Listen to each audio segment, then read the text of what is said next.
That was a federal designation. This is a Oklahoma police designation that my guess is they're fairly conservative people. Do you think that'll change it there? I mean, he can not get. Who cares if they're conservative people? Exactly. What difference? Who cares if they're conservative people? Well, their inclination would be to make it terrorism. That's what. Well, what, do liberal people not want terrorism to be called terrorism?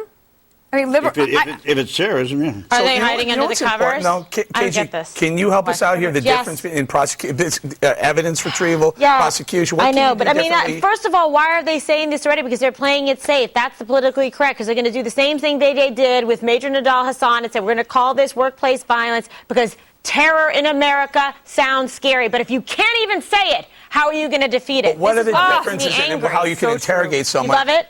KG, yes. The difference between interrogation of a terrorist, a militant or combatant but versus guess what? So they're going to go through his hard drive, okay? And even if there's deleted files, they can retrieve them. They're going to see what kind of correspondence. They're going to see who he was connected to while he was in prison, what kind of contacts he has within a terror community, within jihad. When was he radicalized? What was the Who did he last talk to on his cell phone? Exactly. Yeah, well, that's right. Just like you looked at the underwear bomber and everybody else. You guys ought to be detectives. Yeah, we ought to. All those questions need to be answered. But, Greg, here we go, going back to your last segment. We've got a situation here where we're what if, but we don't know that he's a terrorist yet, do we? I agree, and workplace violence is a generic enough term that it's true, because it happened at the workplace.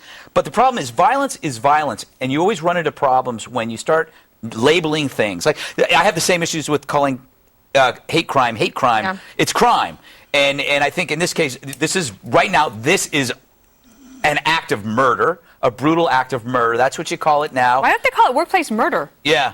Workplace murder by a would-be terrorist. And there you go. Why don't they just name it an act of terror? Because, Casey, what I was trying to get at earlier, aren't there different rules of acquiring evidence when you call it workplace violence? They can lawyer up. They say I have certain rights that aren't applicable when it's a terrorist. Right. So certain rights and privileges are afforded, right? Depending on the classification, it really affects the outcome of the case, the forum, and also the collection of evidence, right? So there are implications. When you go, all I got is great. Allah Akbar. You can find that at 6 different food stores. Well, right, you know what, Bob? You can't walk in an airplane and yell, "I have a bomb," and you can't do it. There's certain things you can't do, or you pay the price for it. If this guy stood up and said Allah Akbar.